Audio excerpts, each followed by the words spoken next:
punya roh kebenaran, kenapa diusir? Itulah pertanyaan saya yang harus kemudian Pak Pastor terangkan kepada saya. Karena Al-Quran kami mengatakan ya'iduhum wa yumannihim wa ma ya'iduhumus syaitan illa gurura. Orang Kristen itu berangan-angan, angan-angan kosong, dan kemudian orang Kristen itu hanya dijanjikan oleh tipuan-tipuan belaka oleh iblis.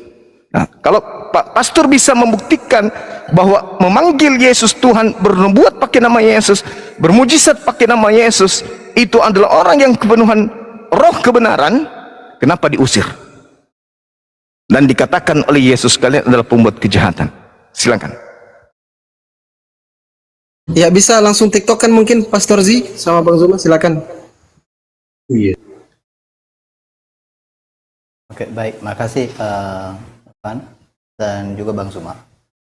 Jadi ini gimana ya? Saya harus tanggapi, kalau tanggapi satu-satu jadi seperti mau apa namanya, seperti jadi debat kusir. Tapi saya sampaikan ini secara singkat aja. Sebenarnya di sana bukan orang Kristen yang diusir, melainkan orang yang tidak melakukan kehendak Bapakku. Mungkin itu garis bawahnya Bang Zuma ya. Di Matius pasal 7 ayat 21. Jadi yang diusir itu Suaranya kecil. Oh, suaranya kecil. Bagaimana ini bisa? Bagaimana host, kita bisa TikTokan aja langsung? Ya, bisa Bang Zuma, silakan langsung TikTokan aja. Mohon maaf Pak Pastor, ketika Pak Pastor mengatakan yang diusir itu adalah yang membuat kejahatan, itu kita setuju.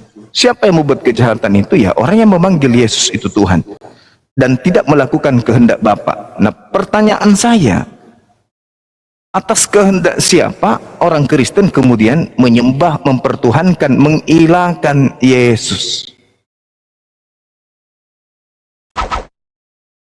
Salam satu Tuhan.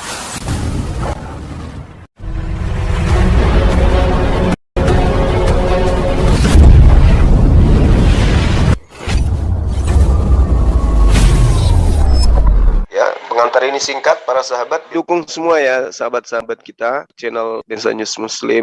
Di like, di subscribe, di share sebanyak mungkin untuk supaya mencegah sahabat-sahabat kita di luar sana tidak terpengaruh terhadap pemurtadan. Semoga Allah memberikan selalu sikap istiqamah. Salam satu Tuhan, Allahu Akbar. Tanpa percaya Mesias, itu dibuktikan dalam kisah para rasul. Jadi ada orang yang mengusir setan, tapi maksudnya setan itu mempermainkan mereka. Jadi ini bukan soal orang Kristen sebenarnya, tetapi soal orang yang ya melakukan ibadahnya memakai nama Yesus, tapi ternyata mereka itu tidak percaya kepada Yesus. Gitu. Oke, baik. Orang Yahudi, Pak, hari ini tidak ada yang menyembah, tidak ada yang membawa nama Yesus. Anda bisa lihat di kitab Talmud. Orang Yahudi hari ini itu tidak pernah mengenal siapa itu Yesus. Dan Yesus di dalam Matius 7 itu mengatakan pada hari terakhir. Pada hari terakhir. Berarti bukan sekarang, hari terakhir. Sedangkan hari ini saja tidak ada orang Yahudi yang memanggil Yesus Tuhan, bernubuat pakai nama Yesus, mengusir setan pakai nama Yesus. Tidak ada orang Yahudi. Hanya ada satu orang, yaitu kelompok Kristen. Dan pada hari terakhir kata Yesus, aku akan berkata kepada mereka, kalian adalah pembuat kejahatan, aku tak mengenal kamu. Nah, di hari terakhir mana ada orang Yahudi memanggil Yesus Tuhan? Sedangkan hari sekarang nggak ada, apalagi nanti di akhir zaman. Jadi yang akan melakukan pengusiran, yang akan mengalami pengusiran adalah keturunan orang-orang Kristen hari ini. Keturunan jemaah daripada Pak Pastor. Karena hanya keturunan Pak Pastor yang memanggil Yesus itu Tuhan, mengusir setan, bermujizat, bernubuat pakai nama Yesus. Orang Yahudi nggak ada, Pak Pastor. Jadi kita nggak boleh menuduh orang yang mana kita sendiri yang melakukan. Saya kira begitu. Oke, ya. Bang Zuma, untuk luruskan dulu, saya tidak ada jemaat ya. Jadi ini pengertian yang mungkin teman-teman juga bisa melihat bahwa ya kalau yang lain mungkin yang dalam tanda petik tadi pastor atau pendeta mereka mempunyai jemaat. Tapi yang saya kenal dalam Alkitab adalah yang punya jemaat itu adalah Kristus. Jadi sebenarnya tidak boleh ada orang lain yang memiliki jemaat. Kita buat aja catatan itu Bang Zuma. Nah, ini berkaitan dengan tadi orang Yahudi yang dimaksud di dalam apa namanya di dalam Alkitab itu bukan maksudnya orang Yahudi keseluruhan, tapi secara nation atau bangsa memang mereka menolak Yesus. Sampai sekarang Bang Zuma, itu saya setuju. Dan mereka tidak mempercayai Yesus itu adalah Mesias karena mereka punya pandangan Mesias itu yang datang bukan sebagai yang merendahkan diri tadi, tapi Mesias yang mulia. Jadi lebih kepada pengharapan kepada kedatangan Mesias kedua kali kalau dalam catatan Alkitab. Jadi itu orang Yahudi memang mereka tidak percaya kepada Yesus. Nah, kalau tadi dikatakan orang-orang Kristen, saya juga tidak menyangkal itu bahwa praktek di dalam orang Kristen ada yang banyak melakukan yang sebenarnya yang seperti demikian. Jadi artinya bukan sebenarnya kita mau, ya saya lebih memilih begini Bang Zuma, tidak mempersalahkan kelompok manapun karena siapa yang bisa mengenal kebenaran dia melakukan. Nah, itu yang diselamatkan. Kalaupun kita misalnya mengkritik atau menyudutkan atau memang menyatakan bahwa orang ini salah, tapi kalau orang itu tidak pernah menyadari tentang kesalahannya, toh dia tetap membenarkan diri. Jadi saya melihat ini catatan dalam Alkitab, seseorang bisa mengenal kebenaran karena roh Allah. Saya garis bawahi itu. Roh Allah itulah yang membuat seseorang tahu bahwa siapa yang harus disembahnya. Jadi bukan alasan orang lain. Misalnya begini, oh orang Majus menyembah, lalu saya menyembah. Tapi tadi yang saya katakan bahwa seseorang secara spontan melakukan itu karena roh. Misalnya ada dua kata ini, percaya dan mengaku. Jadi percaya itu di hati, mengaku itu di mulut. Seseorang percaya karena roh dan mengaku di mulut karena itu roh juga. Kembali Bang Hikmat. Iya, jadi tidak ada orang Yahudi yang memanggil Yesus Tuhan. Yang memanggil Yesus Tuhan adalah Kristen. Yang mengusir setan adalah Kristen. Yang bernubuat pakai nama Yesus Kristen. Yang bermukjizat pakai nama Yesus adalah Kristen. Dari buahnya kamu bisa mengenal dia. Jadi ini bukan cuma orang per orang, seluruhnya. Karena di situ ada dua pohon. Tidak mungkin pohon yang baik menghasilkan buah yang baik. Begitu juga sebaliknya. Tidak mungkin pohon yang tidak baik menghasilkan buah yang baik.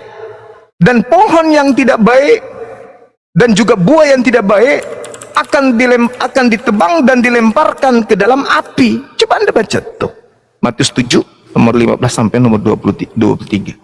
Jadi dari buahnya. Kalau buahnya sudah jelek, pohonnya jelek, maka harus ditebang dan dilemparkan ke dalam api. Jadi tidak bisa dikatakan, oh ini buah jelek, buah di sebelah sini baik, sebelah sini buahnya baik, ini yang jelek. Tidak. Dari buahnya ini, kalau jelek, maka semua batangnya itu harus dilemparkan ke dalam api. Coba Pak Pastor baca. Seperti itu datanya. Kemudian, maka yang ada di atas muka bumi ini, yang memanggil Yesus Tuhan hanya Kristen. Dan faktanya kemudian, tidak ada orang Kristen menyembah Yesus karena perintah Tuhan, perintah Bapa. Bukan setiap orang yang berseru kepada aku Tuhan, Tuhan akan masuk ke dalam kerajaan surga, melainkan dia melakukan kehendak Bapakku yang ada di surga. Apa kehendak Bapakku itu? Perjanjian lama. Kalau kehendak Bapa dikatakan kasih, kasih betul. Kasih itu adalah dengan setia melakukan segala perintah-perintah Tuhan. Itu disebut kasih. Tertulis di Ulangan 11 nomor 1. Yosua 22 nomor 5. Kasih itu adalah tekun setia melaksanakan seluruh rangkaian perintah-perintah Tuhan. Itu yang disebut kasih. Bukan menghilangkan hukum Tuhan. Lalu kasih itu adalah mengayomi orang, menyantuni orang, memberikan orang Indomie, memberikan masuk rumah sakit, biaya sakit ketika sakit. Bukan itu yang dimaksud kasih. Kasih itu adalah tekun melaksanakan segala perintah-perintah Tuhan. Yesus mengatakan dalam Yohanes 14, jika kau mengasihi aku, maka engkau akan melaksanakan segala pekerjaan-pekerjaan yang aku lakukan. Nah, mana pekerjaan Yesus menyembah Yesus? Tak ada. Mana pekerjaan Yesus kemudian ibadah hari Minggu? Tak ada. Mana pekerjaan Yesus makan babi, tidak bersunat? Tak ada. Natalan? Tak ada, tak ada. Sedangkan Yesus mengatakan, kalau kau mengasihi aku, kamu akan melakukan pekerjaan yang aku lakukan. Yohanes 14:12. Nah, Kristen ini melakukan kehendak siapa? Menyembah Yesus. Roh apa yang merasuki orang Kristen sampai menyembah anak orang? Kan itu permasalahannya, Pak Pastor. Sementara Yesus ketika menerangkan dan berkata dalam Yohanes 11 nomor 42, apa kata Yesus? Engkau tahu, kata Yesus. Dia menunjuk ke langit. Engkau tahu bahwa aku melakukan apa yang kau kerjakan. Dan aku ingin bahwa orang yang banyak mengelilingi aku ini, aku mengatakannya kepada mereka agar mereka percaya bahwa engkaulah yang telah mengutus aku. Berarti Yesus mau dipercaya bahwa dirinya adalah utusan Tuhan, bukan Tuhan. Tapi yang terjadi, orang Kristen menuhankan, makanya ada pengusiran. Maka muncul pertanyaan, Roh apa yang merasuki saudara-saudara Kristen sehingga dengan teganya menyembah utusan Tuhan? Yesus malu di hadapan Tuhan. Apa kata Yesus? Pergilah kepada saudara-saudaraku, jangan kau sentuh aku. Katakan kepada mereka, aku akan pergi kepada Tuhanku dan Tuhanmu, Allahku dan Allahmu, ilahku dan ilahmu. Yohanes 20. Jadi mau kayak mana? Kristen ini mau dapat keselamatan itu dari mana? Ini penting, Pak Pastor, sebagai saudara saya tuh. Nah, dikatakan oleh Yesus bahwa pada hari terakhir banyak orang yang akan berseru kepadaku, Tuhan, Tuhan, bukankah kami telah bernubuat demi namamu, bermujizat demi namamu, dan banyak mengusir setan demi namamu juga? Kata Yesus, pada hari itulah aku akan berterus terang pada mereka, aku tidak mengenal kalian, enyahlah daripadaku, kalian semua adalah pembuat kejahatan. Jadi buahnya dari nabi palsu itu adalah memanggil Yesus Tuhan, bernubuat, bermujizat, mengusir setan. Seperti itu. Mungkin saudara pastor ini bisa menunjukkan kepada saya pola yang dipraktekkan gereja menyembah Yesus itu adalah kehendak Bapa. Di mana kehendak Bapa agar orang-orang Kristen itu mempertuhankan anaknya, utusannya? Saya minta dalil, silakan. Ya, baik, makasih Bang Zuma. Jadi dari bagian yang terakhir itu ya, misalnya meminta menunjukkan gereja-gereja Pak perintahnya, jadi saya pikir bukan di situ yang mungkin saya responi, karena ya itu gereja. Kalau misalnya agama masing-masing, kalau saya Bang Zuma, saya menghormati aja apa yang dilakukan oleh agama A, agama B, agama C itu, tapi saya berfokus kepada satu kebenaran. Yang saya lihat begini, kebenaran itu tidak mungkin dua, hanya satu. Mungkin di sini nanti kita semua teman-teman yang lain, ya di sini sebenarnya kita saling menghargai, menghormati ketika seseorang berkata ini kebenaran. Nah, karena kalau misalnya kebenaran itu hanya satu, nah itu apakah kebenaran ini diperebutkan atau dipertentangkan? Nah, mungkin itu catatan kita berikutnya kalau misalnya ini dilanjut diskusi. Tadi Bang Zuma sempat singgung tentang keselamatan, tapi saya fokus saja malam ini juga dulu tentang berkaitan dengan ketuhanan tadi. Nah, karena ada kaitannya dengan ketuhanan itu tadi, tadi kan Bang Zuma sempat melihat ini buahnya ini jelek, ini pasti dari mana gitu kan. Ini karena menyebut orang-orang Kristen. Saya melihat dalam Alkitab begini. Buah itu terlihat dari perkataan yang berasal dari hati. Makanya kalau dikatakan dari pohonnya, pohon itu kan akarnya dari mana kita nggak tahu sampai itu berbuah. Kita tidak pernah mengenal seseorang sampai dia mengeluarkan kata-kata. Jadi kata-kata yang keluar di mulutnya terlihat bahwa orang ini seperti apa gitu. Jadi Yesus berkata, kamu berkata-kata, kelihatan kamu mengatakan semua menggunakan ayat firman Tuhan, tapi praktek perilakumu itu adalah mengapa engkau membenci orang lain. Itu yang dipertentangkan di sana. Jadi kalau tadi menyinggung tentang kasih yang praktik yang lain itu saya pikir itu ada benarnya sebenarnya, tapi bukan di situ. Tapi soal praktek dari hati itu, apa yang terjadi di kata-kata dan perbuatan, tidak mungkin sebenarnya kata-kata dan perbuatan itu berbeda karena berasal dari sumber yang sama, hati gitu. Jadi buah itu adalah kata dan perbuatan seseorang. Nah, jadi kalau misalnya seseorang mengusir setan, nah pengusiran setan yang saya tahu dalam Alkitab itu tidak hanya dilakukan oleh murid-murid Yesus sebenarnya, tapi juga murid-murid orang Farisi. Mereka melakukan itu. Nah, sebenarnya yang disoroti Yesus bukan soal mereka mengusir setan, karena memang disuruh mereka atau diperintahkan murid-murid ini supaya mereka pergi, termasuk memberitakan Injil, menyembuhkan penyakit dan mengusir juga setan-setan. Tapi apa bedanya di dalam Matius pasal 7 itu untuk mengingatkan kepada mereka bahwa yang dipentingkan itu bukan mengusir setannya, melainkan melakukan kehendak Bapakku. Ini sejajar juga dengan apa yang dikatakan Yesus sendiri kepada murid-murid. Jadi bukan kepada orang Farisi yang mengajarkan kepada mereka jangan bersuka cita karena kamu berhasil mengusir setan, melainkan karena namamu terdaftar dalam kerajaan sorga.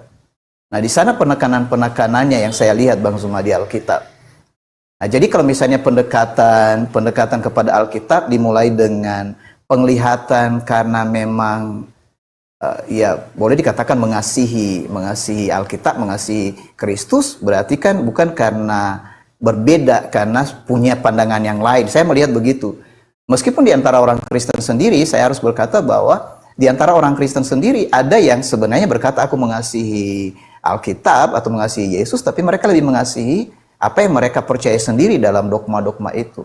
Ya sama, misalnya Bang Zuma kan Bang Zuma punya kepercayaan sendiri, misalnya tadi berulang kali bahwa saya mempercayai Al-Quran. lalu melihat Alkitab dan melihat orang Kristen. Di sana mungkin persoalannya mengapa tidak bisa melihat ini secara utuh tentang apa yang terjadi dengan orang-orang Kristen dan apa yang terjadi dengan Alkitab, karena melihat dari luar. Kalau seandainya misalnya Bang Suma dan teman-teman masuk di dalam kelompok itu, apa sebenarnya yang terjadi dengan mereka? Ada apa gitu? Nah, kita bisa melihat itu karena bersama dengan mereka. Yang saya lihat begini, Yesus itu meskipun dia dari sorga, dia ada di tengah-tengah orang Yahudi dan bersama-sama dengan mereka. Dan bahkan dia bersama-sama dengan orang berdosa.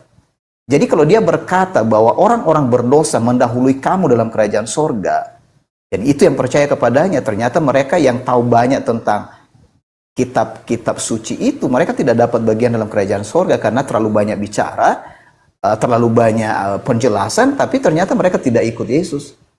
Termasuk ketika Yesus berkata, kalau mau ikut aku harus engkau melepaskan segala sesuatu. Jadi fokus kepada pengikut Yesus yang adalah Mesias itu adalah mereka yang berani melepaskan segala sesuatu. Jadi itu yang saya lihat tentang aplikasi dari siapa sebenarnya pengikut Kristus itu. Jadi bukan karena mereka mengusir setan. Jadi ukurannya bukan karena praktek-praktek seperti itu. Bukan karena kegiatan ibadah, tetapi karena mereka hidup sama seperti Kristus. Demikian Bang Suma. Makasih. Iya. Jadi ada hal menarik, Pak Pastor. Kalau kita berbicara mengenai Yesus tadi kan Bapak mengatakan berfokus kepada kebenaran. Kalau berfokus kepada kebenaran, maka dasar kebenaran yang Pak Pastor maksud itu, contoh misalnya menyembah Yesus, ke gereja, memuji Yesus, mentuhankan, mengilahkan Yesus. Itu dasar kebenarannya itu di mana? Perintahnya itu di mana?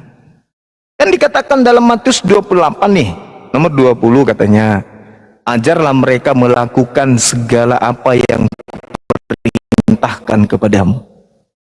Nah, mana perintah Yesus agar ke gereja hari Minggu? Mana perintah Yesus agar dirinya disembah? Dua hal ini aja sudah menjadi bukti yang sangat akurat bahwa Kristen ini akan diusir oleh Yesus. Tapi dianggap sepele. Kenapa? Karena roh jahat bekerja di situ. Roh jahatnya tidak mau melepaskan kemudian pasukan-pasukan yang rela pasukannya itu keluar dari barisan. Itu hal yang sederhana loh. Mana perintah Yesus? Yesus mengatakan, tidak setiap orang yang memanggil aku Tuhan. Kan yang memanggil Yesus Tuhan itu ada dua kelompok. Tuhan di sini Al-Kurios, Tuhan junjungan, ya, tapi saya ikuti aja irama orang Kristen. Yang pertama adalah kelompok Bani Israel, orang-orang yang bersunat. Memanggil Yesus itu Tuhan, memanggil Yesus Sayyid, memanggil Yesus itu Maran, Tuhan, Kurios, Tuhan. Itu kelompok orang Yahudi. Tetapi kelompok Yahudi yang satu ini, mereka melaksanakan segala apa yang Bapa perintahkan. Makanya dalam Matius 23 diterangkan, orang-orang Yahudi, ahli Taurat dan orang Farisi telah menduduki kursi Musa. Kata Yesus, tetapi dengarkanlah semua perkataan mereka, namun jangan kamu mengikuti pekerjaan mereka. Sebab mereka mengatakan tapi mereka tidak mempraktekkan. Mereka berbicara Taurat tapi mereka tidak mempraktekkan. Jangan ikuti, kata Yesus. Nah, apa bedanya dengan Kristen hari ini? Cerita tentang Torah, cerita tentang Nabi Musa, cerita tentang Elohim, cerita tentang Bapa, tapi pada praktiknya apa yang mereka lakukan? Ya, malah disembah Yesusnya, ya kan? Malah mengimani ajaran Paulusnya. Yesus mengatakan Lukas 16 nomor 17, lebih mudah langit dan bumi ini lenyap daripada setiti hukum Taurat itu bantang. Paulus mengatakan apa? Efesus 2 nomor 15, dengan matinya Yesus di atas tiang salib, maka dia telah membatalkan hukum Taurat beserta segala ketetapan dan perintah yang ada di dalamnya. Lah, Kristen justru mengikuti Paulus.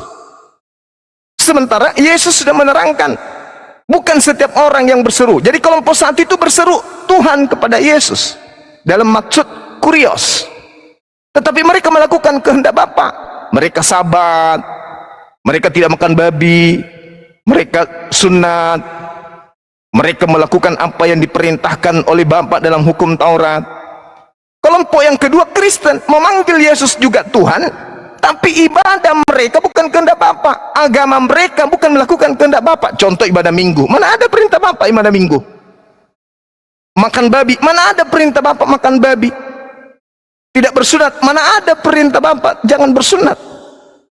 Malah Paulus mengatakan di Galatia 5 nomor 2, apabila kamu menyunatkan dirimu, Yesus Kristus tidak berguna bagimu. Sementara Sang Tuhan Elohim mengatakan dalam Kejadian 17:14, barang siapa yang tidak bersunat, maka dia akan dilenyapkan dari sebangsanya karena dia telah membatalkan perjanjian kekalku. Jadi sangat bertentangan. Kehendak Bapa apa, yang dilakukan Kristen itu apa. Jadi ada dua kelompok. Kelompok ini Yahudi taat kepada Yesus, taat kepada Elohim, memanggil juga Yesus Tuhan dalam arti kurios, tetapi melakukan kehendak Bapa. Kelompok yang kedua memanggil Yesus Tuhan dalam arti theos, tetapi celakanya tidak melakukan kehendak Bapa, malah melanggar semua kehendak Bapa. Jadi Yesus mengatakan, waspadalah serigala yang nyamar domba. Ini domba, ini yang nyamar. Domba itu, Pak Pastor, mohon maaf nih, domba itu adalah Bani Yakub. Yeremia 50 nomor 17, Bani Yakub adalah domba. Di luar Bani Yakub bukan domba. Makanya pada saat di Matius 24 ada seorang wanita mengikuti Yesus teriak-teriak. Apa kata Yesus? Usirlah mereka, usirlah dia. Wanita itu mengatakan, bukan aku diutus. Apa dikatakan oleh Yesus di sana? Bahwa tidak patut makanan yang disediakan untuk anak-anak diberikan kepada guguk. Wanita itu mengatakan, benar Tuan, tapi bukankah guguk makan sampah, remah-remah yang jatuh dari meja tuannya? Apa kata Yesus? Benar, besar imanmu ibu, jadilah seperti apa yang engkau inginkan. Apa yang diinginkan ibu itu? Sembuhkan anakku. Anaknya sembuh, tapi status guguknya tidak berubah menjadi domba. Justru karena dia mengakui dirinya adalah guguk, maka Yesus mengatakan, hebat kali ibu ini, imanmu benar, imanmu besar. Jadi Yesus menganggap orang-orang yang bertemu dengan dia, tapi bukan Bani Israel, dianggapnya sebagai anjing. Jadi ada yang bukan Yahudi, ngaku-ngaku Yahudi. Inilah dia kelompok dari Roma Yunani menyebar sampai Belanda masuk ke Indonesia. Mohon maaf, Pak Pendeta, itu danta. Saya kira begitu ya. Kesimpulan kita mungkin sudah bisa disimpulkan ini, daripada kita panjang-panjang lagi, mungkin ada sesi berikutnya barangkali. Bentar dulu lah, kasih sekali 2 kali lagi lah. Oke, silakan Pak Pastor.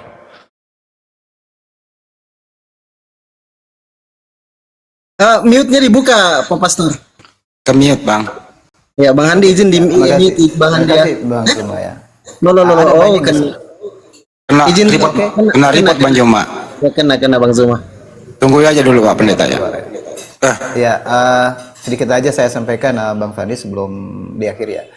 Jadi ada banyak yang disampaikan Bang Zuma, nggak mungkin saya respon semua ya. Tapi Cek, saya juga turun ya, enggak ya? Enggak ada Bang Andi.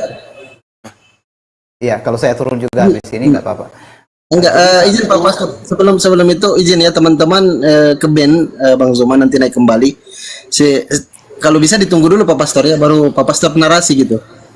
Oh begitu, oke, baik. Ya, nanti kan bisa, kita kan nanti setelah ini masih ada sesi-sesi selanjutnya. Ini diskusi terbaik ini kalau menurut saya Pak Pastor. Baik, Han, makasih. Ya, Nah, ini ada Bang Zuma.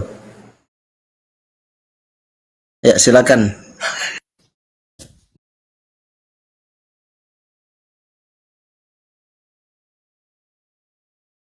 Silakan Pak Pastor, di open kameranya. Pak Pastor. Pak Pastor monitor. Belum dibuka mute-nya Pak Pastor itu. Kencang juga ya reportnya dari bawah. Baru bangkit akunku itu, akun utama langsung teler lagi. Oke, ini Nggak apa-apa. sudah ya. Risiko perjuangan.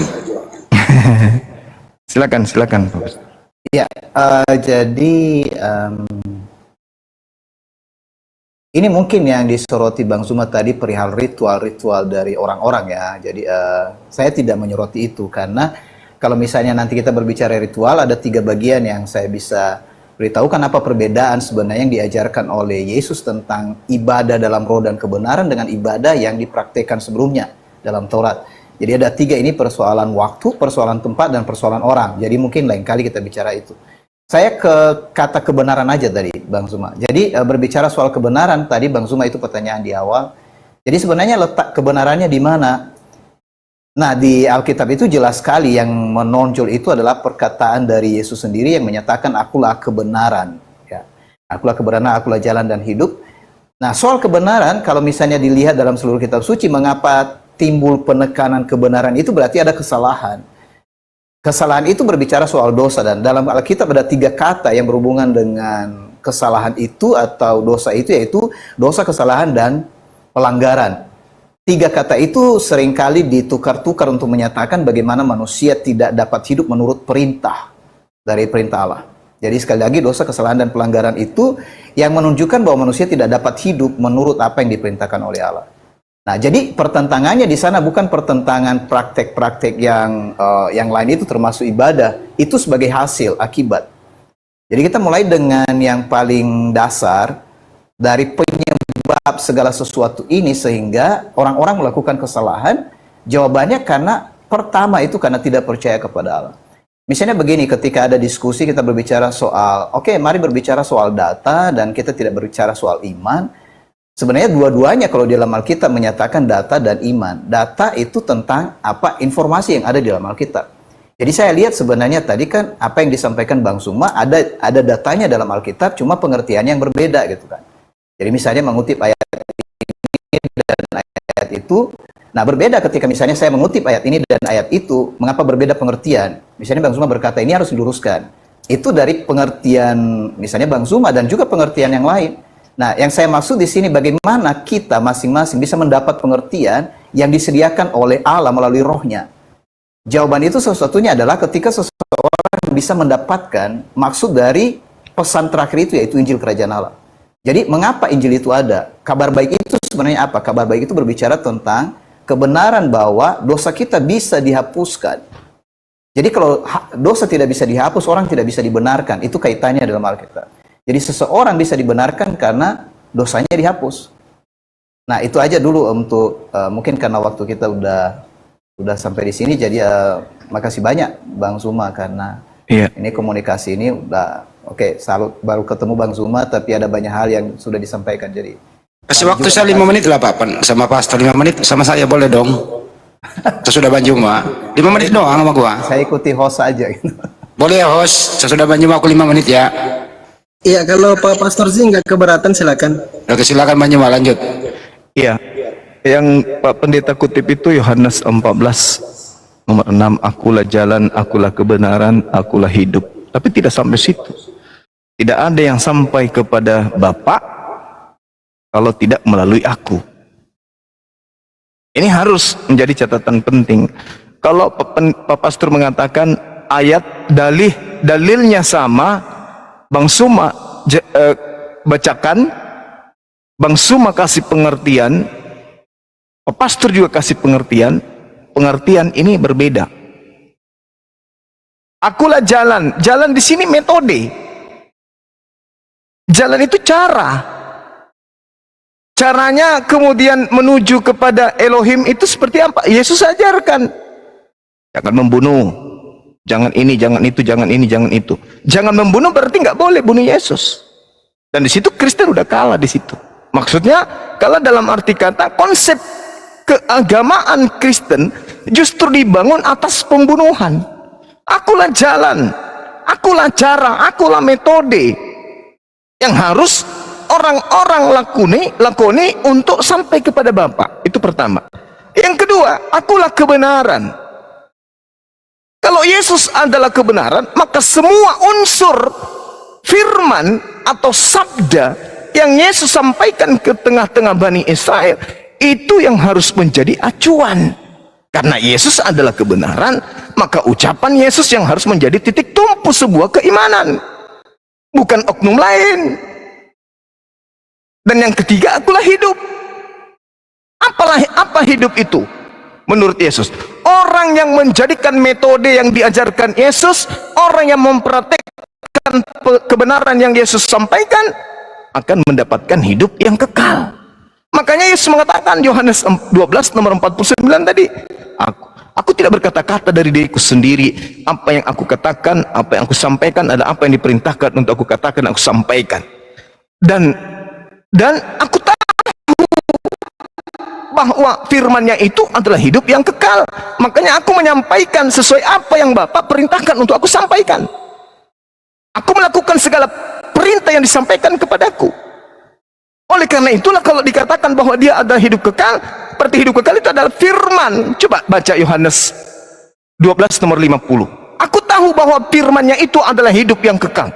Oh, berarti perintah Tuhan, Bapa Elohim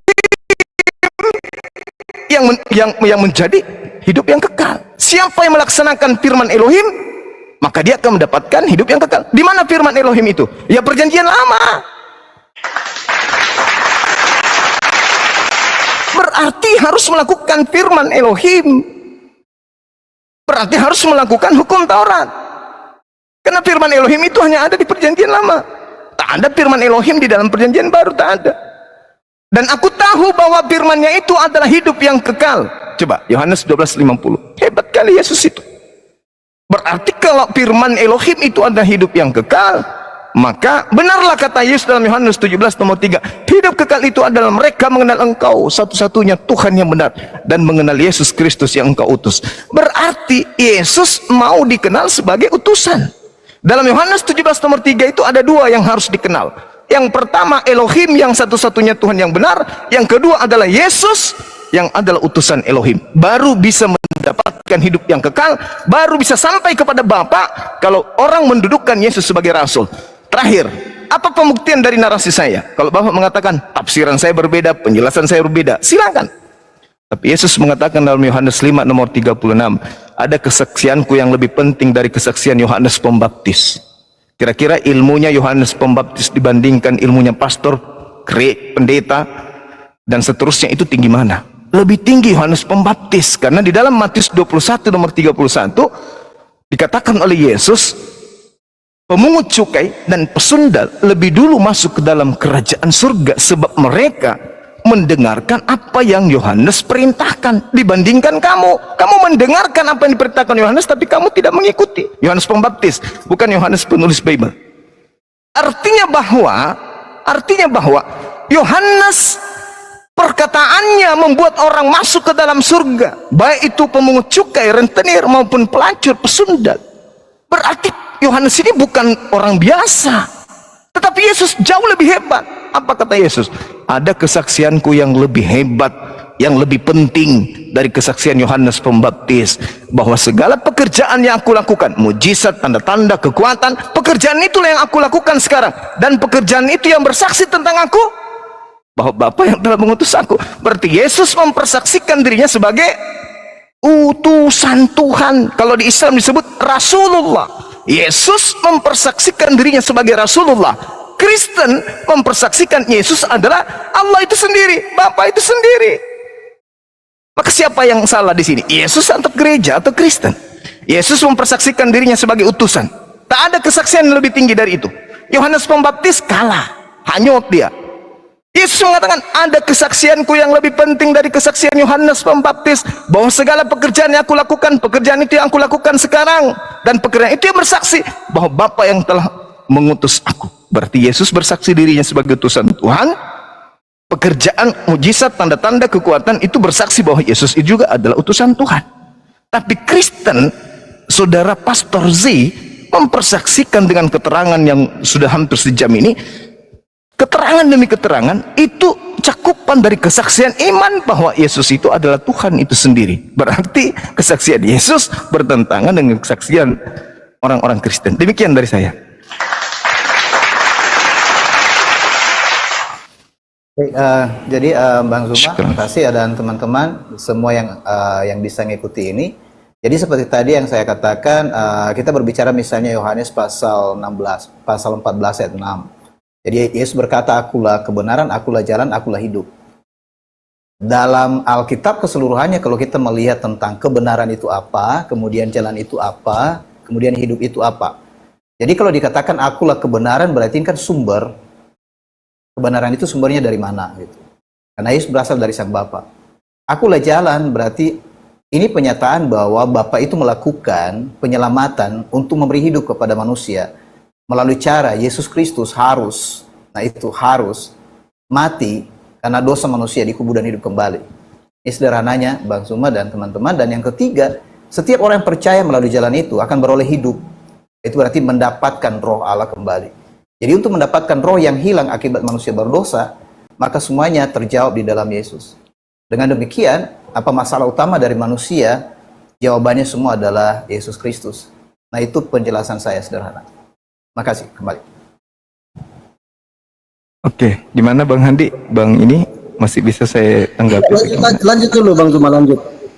Ya, inilah pengertian yang kita lihat dari aspek Bang Zuma dan aspek Pak Pastor itu.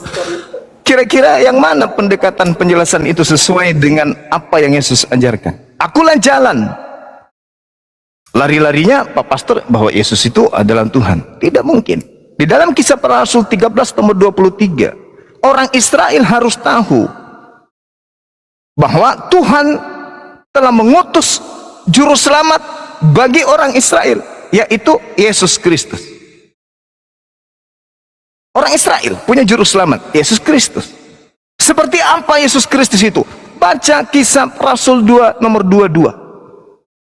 Hai orang Israel, yang aku maksudkan adalah Yesus Kristus, seorang manusia yang berasal dari Nazaret, yang ditentukan oleh Allah sebagai perantara, yang diberikan kekuatan, mujizat-mujizat, tanda-tanda yang dilakukan oleh Allah melalui perantaraan Yesus.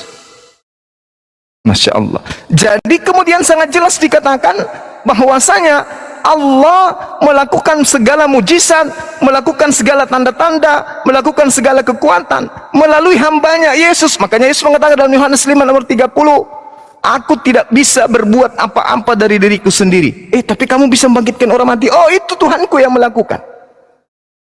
Mana buktinya? Kisah Para Rasul 2 nomor 22. Mujizat yang dilakukan oleh Yesus ternyata bukan Yesus yang melakukannya. Yang melakukan itu adalah Allah melalui perantaraan Yesus. Coba pendalaman materi dengan mengkaji Kisah Para Rasul 2 nomor 22 itu, dan Yohanes 5 nomor 30, dan juga Yohanes 4 nomor 34. Makananku adalah melakukan pekerjaan yang diperintahkan oleh Bapa untuk aku kerjakan. Yohanes 14 nomor 24. Firman yang keluar daripada aku itu bukan dari diriku, tetapi dari Dia yang telah mengutus aku. Kan hebat kali. Yesus itu hanya perantara. Jadi dia adalah jalan menuju kepada Elohim. Jalan apa yang disampaikan oleh Yesus? Yohanes 14:12. Barang siapa yang percaya kepadaku, dia akan melakukan pekerjaan yang aku lakukan. Barang siapa yang melakukan pekerjaan Yesus, berarti dia mengikuti jalan kebenaran.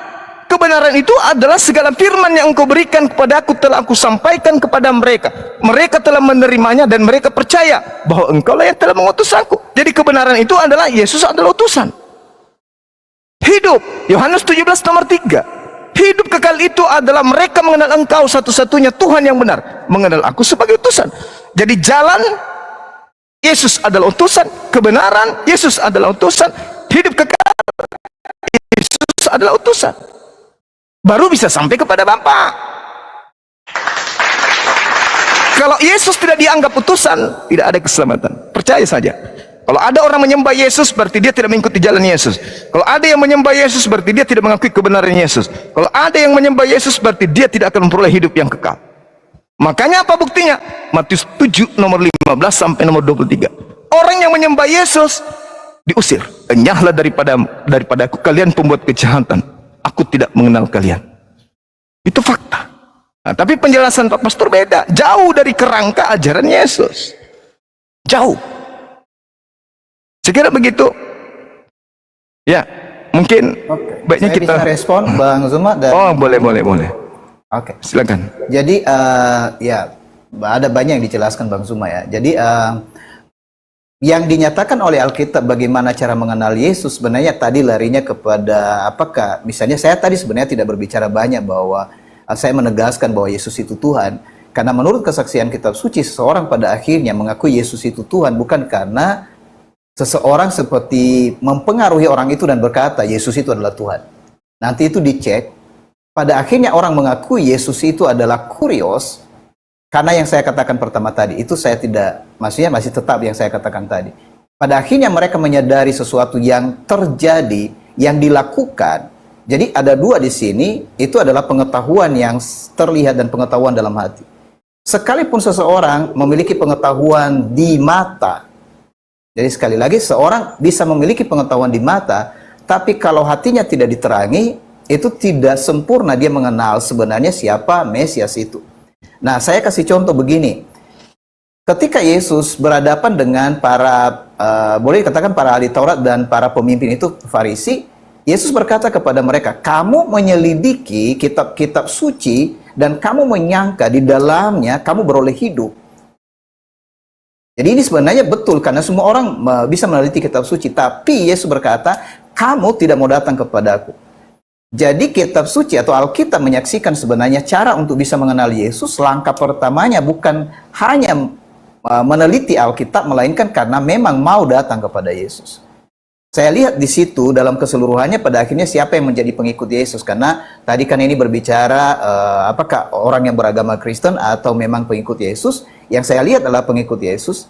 Tidak ada seorang pun yang bisa mengikuti Yesus kecuali dipanggil oleh Yesus. Nah, panggilan inilah yang sebenarnya yang menyebabkan orang nanti punya pengakuan. Jadi bukan lebih dulu disuruh mengakui. Nah, ini konsep agama sebenarnya. Karena agama itu meminta ada suatu pengakuan lebih dulu secara menyeluruh.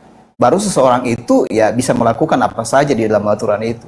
Tetapi dalam kerajaan Allah melalui Yesus, yang pertama-tama itu, langkah pertama itu adalah dipanggil.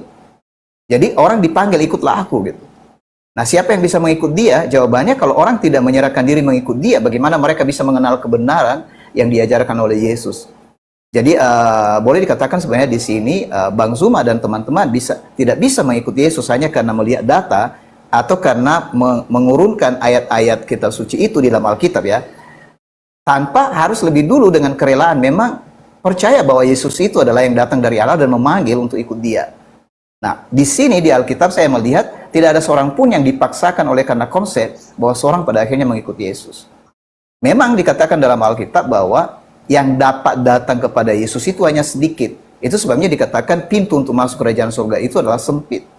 Jadi bukan soal maksudnya pengetahuan yang rata-rata bagi banyak orang yang pintar.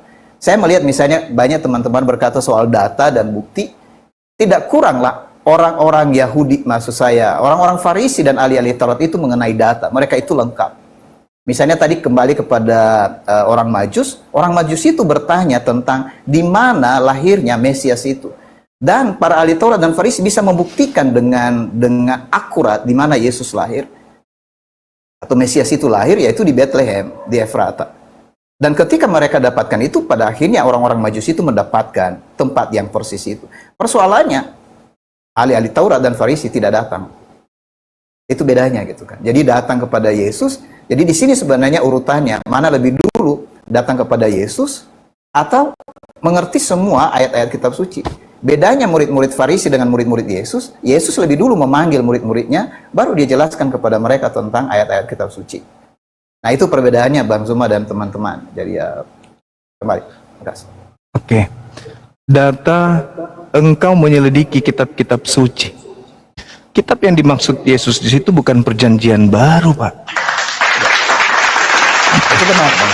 Nah, Itu benar. sedangkan yang saya selidiki ini adalah perjanjian baru.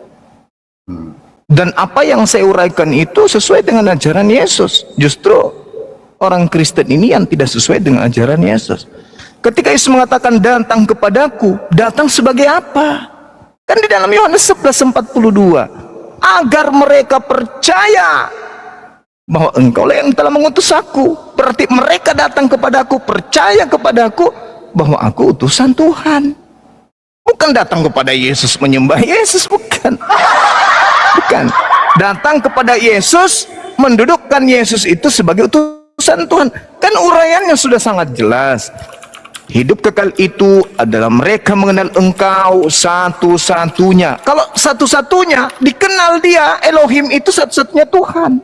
Jangan yang lain, bukan Yesus. Karena pada saat Yesus mengatakan engkau satu-satunya, pada saat yang sama Yesus mau agar dikenal sebagai utusan. Itu konsep yang sudah sangat jelas. Itulah jalan, itulah kebenaran, itulah hidup. Mendudukkan Yesus sebagai utusan. Di luar daripada itu sesat. Makanya bukan setiap orang yang menyeru kepadaku, kurios akan masuk ke dalam kerajaan langit, melainkan dia yang melakukan kehendak Bapa. Mana kehendak Bapa agar orang datang kepada Yesus, menyembah Yesus? Mana? Ada. Dari tadi pendeta nggak bisa menunjukkan itu. Hanya menunjukkan Yohanes 3 nomor 16. Apa tadi? Yohanes 16 nomor 6. Tak ada kemudian kehendak Bapa agar orang itu menggantikan dirinya dengan menyembah anaknya, utusan yang enggak. Yesus itu disebut anak. Amsal 3 nomor 11 nomor 12. Kenapa dia disebut anak? Karena Yesus ini taat, Yesus ini soleh, Yesus ini muslim, berserah diri kepada segala perintah yang Tuhan berikan kepadanya. Makananku adalah melakukan apa yang diperintahkan oleh Bapa untuk aku lakukan. Perkataanku adalah berkata sesuai dengan apa yang diperintahkan oleh Bapa untuk aku katakan. Berarti dia adalah orang yang berserah diri. Dia orang soleh. Makanya dia disebut anak, hamba yang dekat, kekasih Allah. Bukan Allah itu sendiri. Kenapa dikatakan dia sebagai anak? Karena dia hamba. Mana buktinya? Coba Anda baca dalam Kisah Para Rasul 4 nomor 27 sampai nomor 30. Yesus disebut apa di sana? Disebut hamba yang suci. Ini Abdullah, aku ini adalah hamba Allah. Tapi kok sekelompok Kristen kemudian hamba Allah dikatakan Allah, hamba Allah disembah. Gitu loh Pak. Kesimpulan sederhananya, hidup kekal itu yang kita cari. Hidup kekal itu Yesus torehkan, Yohanes 17 nomor 3. Adalah mereka mengenal Engkau Elohim Bapa, satu-satunya Tuhan. Jangan ditambah-tambah lagi, anak Maria juga Tuhan. Jangan ditambah-tambah. Satu-satunya Tuhan, dan aku mereka kenal sebagai utusan. Nah, itu baru bisa memperoleh hidup yang kekal. Ada dua yang dikenal untuk memperoleh hidup yang kekal: mengenal Tuhan yang mengutus Yesus, dan mengenal Yesus yang diutus oleh Tuhan. Satu Tuhan, satu utusan Tuhan. Di luar daripada itu sesat. Makanya dalam Matius 7 yang tadi itu, bukan orang yang menyeru kepadaku Tuhan akan masuk ke dalam kerajaan surga, melainkan kehendak yang melakukan kehendak. Nah, sekarang ada nggak kehendak Bapa agar orang Kristen menyembah Yesus? Mana kehendak Bapa? Sembahlah Yesus. Ada? Nggak ada. Malah Yesus mengatakan kepada iblis pun, dan hanya kepada Bapa saja engkau harus mengabdi, bukan kepada aku, kepada Bapa. Nah, Yesus pengakuan imannya Yohanes 4 nomor 22. Aku menyembah apa yang aku kenal, kalian menyembah apa yang kalian tidak kenal. Kurang apa lagi? Makanya Yesus mengatakan, "Makultu lahum illa ma amartani bi ani abudullah rabbi wa rabbakum." Sembahlah Allah, Tuhanku dan Tuhanmu. Yohanes 4 nomor 22. Jadi Kristen ini membuat karikatur sendiri, lalu menyembah kepada anak orang. Anak orang sudah mengatakan, enyahlah daripadaku, kalian semua pembuat kejahatan. Tidak ngeh, tidak sadar. Makanya muncul pertanyaan, Pak Pastor, roh apa yang merasuki kalian sampai senaif itu menyembah anak orang? Sedangkan anak orang ini memerintahkan menyembah kepada dia, satu-satunya Tuhan yang benar. Itu loh, sesederhana itu loh Pak. Ya, tapi ada yang disebut keras kepala. Silakan Pak Pastor, saya hormat sama Anda, silakan. Ya, baik, makasih Bang Zuma. Jadi saya sebenarnya tidak tertarik dengan misalnya perbedaan kelompok, mengapa mereka lakukan ini dan lakukan itu, karena ya Bang Zuma banyak menjelaskan banyak komentar tentang itu, dan mengapa saya lebih memilih diam di situ karena saya berpikir di fokus dari apa yang hendak kita dapatkan di sini tadi tentang, karena kalau topiknya tadi adalah apakah Yesus itu hamba Tuhan. Jadi jawaban saya di sini, disinilah letak kedua dari penyataan Alkitab tentang Mesias itu, di mana Yesus itu memang dia hamba, Karena seperti di dalam Yohanes pasal 13 ayat 13 dikatakan bahwa jika aku adalah Tuhan dan guru dan perkataanmu itu benar, dan aku adalah yang maksudnya Tuhan, yang kurios itu, yang tertinggi ada di tengah-tengah kamu, berlaku sebagai seorang hamba gitu. Jadi praktek menjadi seorang hamba itu sebenarnya perwujudan dari pernyataan Mesias yang dijanjikan, yang tidak bisa dilihat oleh banyak peneliti kitab suci, bahwa memang dua-dua itu harus terjadi dalam diri Mesias itu. Yang pertama, dia harus menjadi manusia, dan yang kedua, dia datang nanti di dalam kemuliaan yang besar. Kebanyakan orang lebih setuju menerima bahwa jika dia datang dalam kemuliaan yang besar, jadi mereka tidak suka menerima dia dalam dalam kehilangan yang tidak ada mulia tadi, seperti mengosongkan diri dan seterusnya. Jadi itu wajar saja, karena memang ada ekspektasi dari setiap orang tentang ya misalnya tentang Yesus Kristus, atau tentang Mesias, atau tentang pahlawan. Jadi boleh dikatakan juga murid-murid di awal sebenarnya mereka belum tahu kebenaran dengan jelas, sampai mereka di dalam mengikut Yesus selama 3,5 tahun itu diajar terus, disampaikan terus kebenaran, bahkan sampai Yesus bangkit dari antara orang mati pun mereka tidak mengerti dan tidak menangkap sebenarnya pesan Yesus itu seperti apa. Jadi kalau misalnya kita sekarang pun sehebat apapun di antara kita, apalagi kita tidak langsung bersama-sama dengan Yesus, kecuali oleh pertolongan Roh, maka kita bisa mengerti kebenaran itu. Nah, di sana letaknya, makanya saya tidak bisa memisahkan antara memang ada data, tetapi data itu harus disingkapkan oleh Roh. Dan soal kebenaran tadi harus jujur bahwa tidak mungkin orang langsung mengenal kebenaran di awal sebelum dia mengikuti Yesus. Jadi seorang harus menjadi pengikut Yesus dulu, baru bisa mengenal kebenaran, dan pembahasan itu menjadi lebih clear di antara mereka. Karena memang kebenaran itu terbuka, bukan karena mereka menjadi anggota ya dalam tanda petik seperti keagamaan, tapi memang dipanggil dalam tugas khusus itu. Jadi itu kembali kepada topik, mudah-mudahan itu menolong teman-teman. Jadi makasih penjelasan Bang Juma dengan pandangan-pandangan yang disampaikan. Yang saya lihat di sana bahwa memang kedua hal ini, apakah Yesus itu memang hamba dan memang dia adalah Tuhan. Jadi kalau misalnya dia hamba Tuhan, maksudnya hamba Sang Bapa itu, memang dia menaklukkan diri dalam seluruh hukum dari Sang Bapa.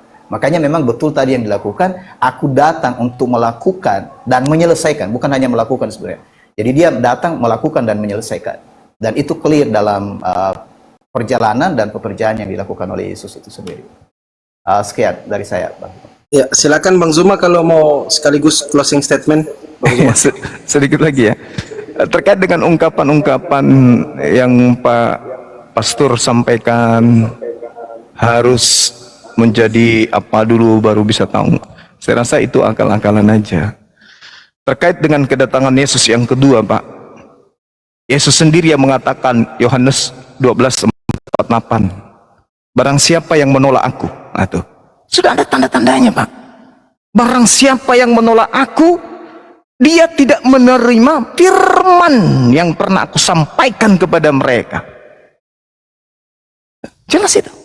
Barang siapa yang menolak aku, dia tidak menerima perkataanku, dan firman yang telah aku katakan itu, itulah yang akan menjadi hakimnya di akhir zaman. Bahaya itu, bahaya. Coba, barang siapa yang menolak aku, dia tidak menerima firmanku, dan firman yang aku sampaikan itu kepadamu, itulah yang kelak akan menjadi hakimnya di akhir zaman. Nah sekarang mana firman Yesus? Sembahlah aku, ibadahlah hari Minggu, jangan lama bersunat, jangan lama bersunat, makanlah babi. Mana firman itu? Barang siapa yang menolak aku, dia tidak menerima firmanku, dan firman yang aku katakan itu kepada mereka, firman itu kelak akan menjadi hakim di akhir zaman. Lalu mau diartikan apa lagi kecuali dengan akal-akalan? Oh tidak begitu Bang Suma. Lalu apa? Menolak itu artinya tidak menerima firman. Firman Yesus, dia mau dipercaya sebagai utusan Tuhan. Yohanes 11:42. Aku tahu bahwa semua orang yang mengelilingi aku di sini, aku telah mengatakannya kepada mereka, agar supaya mereka percaya bahwa engkaulah yang telah mengutus aku. Aku mengatakannya agar mereka percaya bahwa aku adalah utusanmu. Siapa yang bisa membantah itu? Kesaksian Yesus, umat Islam lebih percaya daripada kesaksian Bapak Pastor, mohon maaf.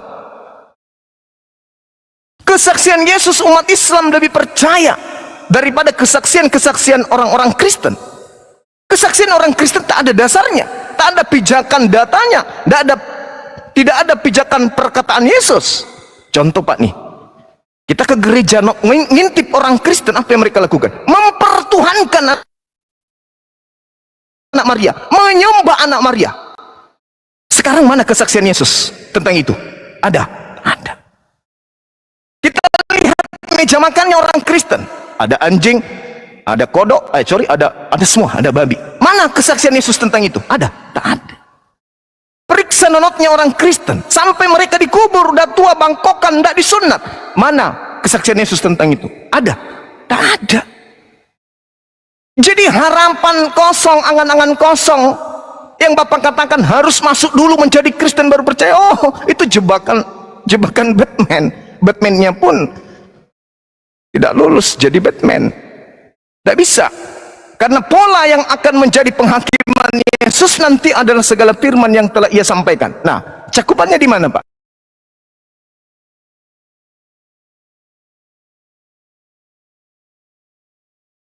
Yohanes 17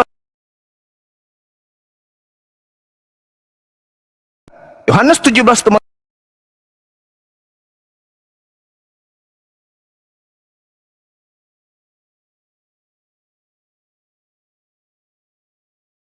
Yohanes 17:8.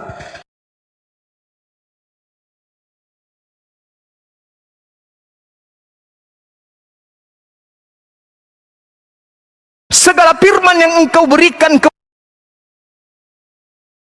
kepadaku telah aku sampaikan kepada mereka, dan mereka telah menerimanya, dan mereka percaya bahwa engkaulah yang telah mengutus aku.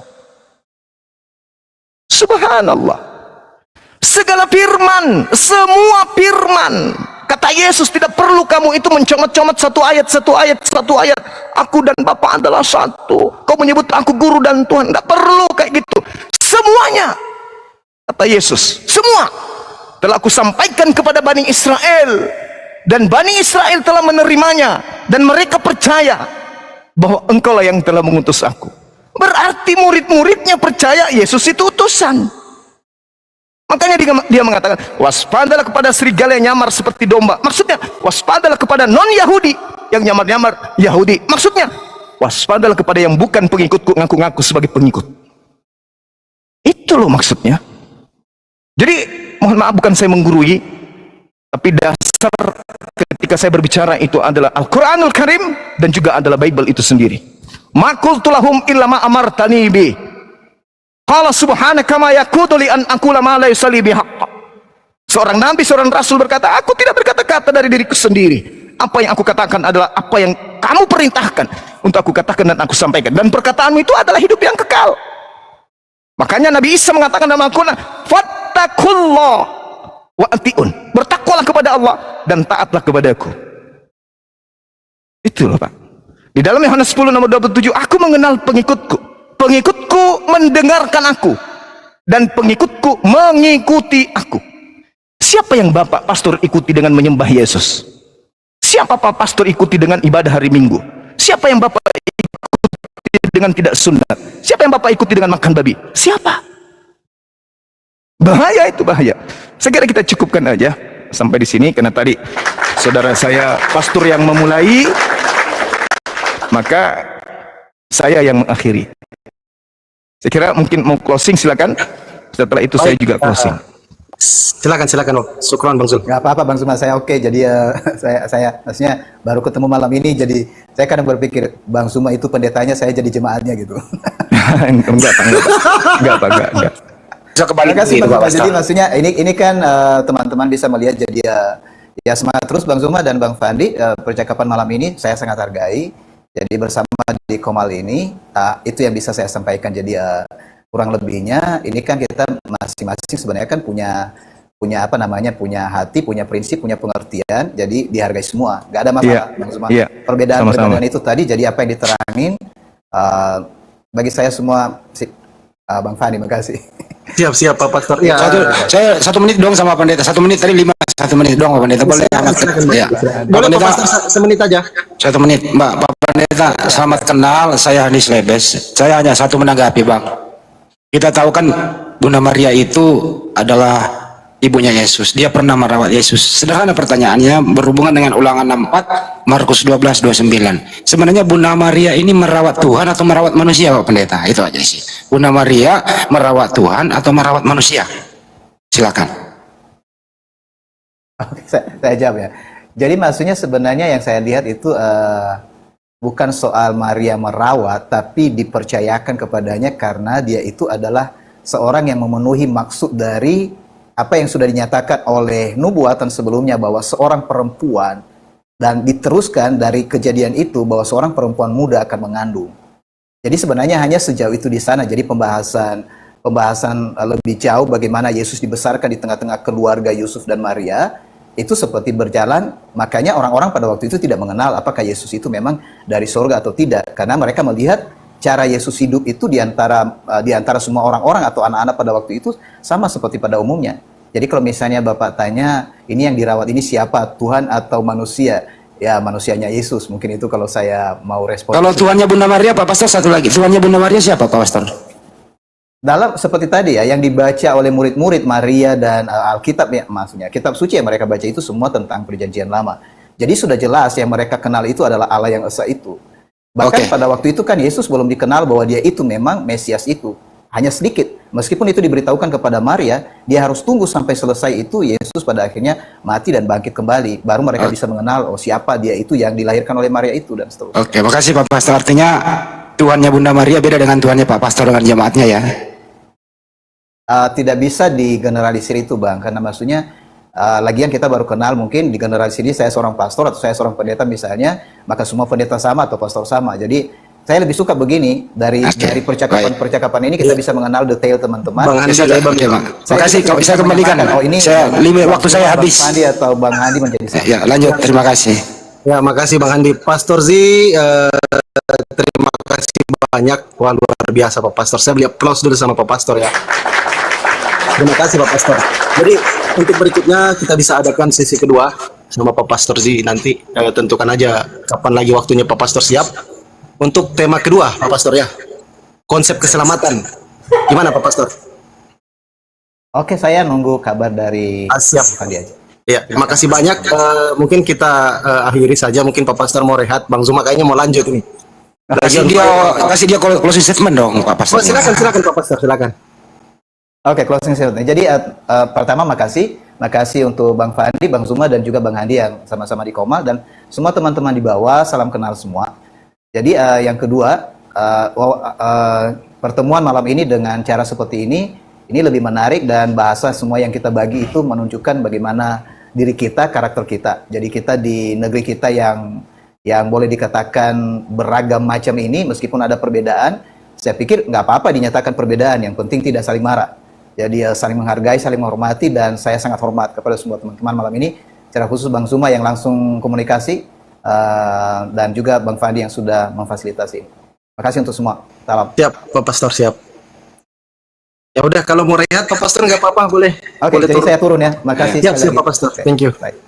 Kasih Bang Juma juga dong untuk closing dulu ini. Tadi udah Bang Andi, lebar. Saya belum, lagi dong. Tadi kan pertanyaan saya belum ditanggapi Bang Juma itu. Jawaban Pak Pastor. Silakan. Iya.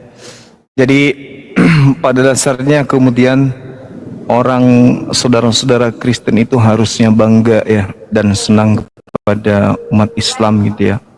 Kenapa senang? Karena pembelaan yang dilakukan kemudian umat Islam terhadap Nabi Isa atau Yesus, dan pembelaan yang dilakukan oleh umat Islam kemudian terhadap Tuhan yang mengutus Yesus. Artinya memurnikan ajaran Tuhan yang mengutus Yesus dan memurnikan ajaran Yesus dari subhat-subhat yang dibangun kemudian yang tak berdasar dari Yesus itu sendiri. Jadi sepanjang kita berdiskusi, saya menguraikan semua kalimat, semua kata yang saya sampaikan itu adalah kebaikan-kebaikan untuk kemudian mensucikan Yesus dari tanggapan-tanggapan yang tidak sesuai dengan pengajarannya. Apa yang saya katakan sesuai dengan dasar pijakan sebagai seorang beriman, sebagai seorang muslim, sebagai seorang Islam. terdata di dalam Al-Quran dan tertulis di dalam Bible. Lain cerita ketika kita berbicara mengenai tuan rumah, dalam hal ini adalah orang-orang Yahudi tempo dulu, ketika Yesus itu datang di tengah-tengah mereka, baik pada saat ibunya melahirkan maupun pada saat ibunya telah melahirkan, maupun pada saat Yesus memberikan penginjilan kepada mereka. Tapi kalau umat Islam kemudian berbicara mengenai Yesus, berdata dan mendudukkan Yesus ini sebagai orang yang benar, saya tidak membantah. Kita mengatakan Yesus itu adalah jalan, Yesus itu adalah kebenaran, Yesus itu adalah hidup. Padahal iman kita bukan sebagai pengikut, itu adalah bentuk kasih sayang kita sebagai umat Islam. Kita tidak beriman selayaknya kemudian mereka beriman kepada Yesus. Tapi ketika berbicara Yesus itu adalah hidup kekal, umat Islam mampu menguraikan maksud daripada Yesus mengatakan hidup kekal itu seperti ini. Ketika mereka mengatakan Yesus itu adalah jalan, kita tidak membantah. Ketika dia mengatakan Yesus itu adalah kebenaran, kita tidak membantah. Ketika dia mengatakan Yesus itu adalah hidup, kita tidak membantah. Bahkan kita mengokohkan kemudian kedudukan Yesus dalam paradigma berpikir berdasarkan Bible yang ada yang ada kita bantah? Tak ada. Yang kita bantah adalah tanggapan angan-angan kosong, janji-janji belaka, hurafat, halusinasi yang dibangun tentang Yesus. Itu yang kita bantah. Yesus adalah inkarnasi Tuhan, itu yang kita bantah. Yesus adalah teofani, Yesus adalah Tuhan yang datang kemudian mengambil rupa manusia, itu yang kita bantah. Kenapa? Karena itu tidak diajarkan oleh Yesus, itu yang kita bantah. Tapi kalau yang lain, mereka mengatakan Yesus itu jalan, Yesus itu kebenaran, Yesus itu hidup, Yesus memberi kehidupan yang kekal, kita luruskan itu. Kita anggap itu adalah sebuah kebenaran. Tetapi ada kemudian konsekuensi daripada itu, bahwa dia adalah rasul berdasarkan ucapan dari mulutnya sendiri. Nah, kalau sudah kayak begini, seorang pastor terpelajar, terdidik menurut hitungan mereka, tapi apa yang terjadi kemudian? Jauh api dari panggang. Justru kita yang melengket ajarannya, penyampaiannya kepada apa yang Yesus jadikan sebagai kisi-kisi kurikulum pengajaran kepada muridnya Bani Israel.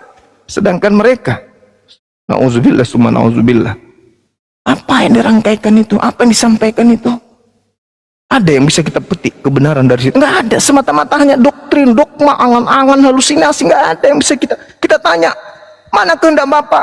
Nggak sampai ke sana. Yang diusir oleh Yesus tidak sampai ke sana. Yesus mau dipercayai sebagai apa? Nggak sampai ke sana. Justru kita yang menguraikan itu semua. Nah, inilah yang menyebabkan sehingga saudara-saudara kita Kristen yang sudah tidak percaya lagi gereja, itu justru mengucapkan la ilaha illallah Muhammad Rasulullah. Ya, saya kira begitu ya, sahabat-sahabat sekalian, Bang Handi dan juga Indra Handi Ahmad. Ya. Bang Zuma, saya beri aplaus dulu ya. Oke, saya juga tanggapi tadi ya pertanyaan saya ya. Ya, jangan lupa screen care. Ya. Ya nanti. Bang Zuma, tahu tidak tepuk tangan untuk apa tadi itu Bang Zuma? Untuk apa ya? Saya nggak ngerti. Ya, untuk selamat telah mendapatkan jemaat baru Bang Zuma ya. Selamat. Oh, tadi beliau mengaku jemaat loh. Kalau boleh tadi yang memberi tanggapan pertanyaan saya itu sangat sederhana tadi itu ya, berdasarkan Ulangan 64 Markus 12:29 itu saya tanya dia, apakah Bunda Maria waktu hidup pernah merawat Tuhan atau merawat manusia? Tapi dengan polosnya Pak Pastor mengatakan merawat manusia. Ya kalau sudah Bunda Maria merawat manusia, ya anaknya itu bukan Tuhan toh. Yang kedua tadi sambungannya adalah apakah Tuhannya Bunda Maria sama dengan Pak Pastor dan jemaatnya? Dia bingung menjawabnya. Saya kesimpulan berarti Tuhan Maria dengan Pak Pastor beda dong. Kata jawabannya dia adalah jangan begitu dong. Nah ini diskusi apa ya, iman dan doktrinnya nggak cita-cita gitu loh, nggak bisa memang dibahas. Tapi nggak apa-apa lah. Saya memberikan selamat kepada Banyuma yang dapat jemaat baru yaitu pastor. Selamat Banyuma. Terima kasih Bang Handi. Terima kasih. Saya boleh nggak minta perpuluhan nanti sama beliau? Boleh dong.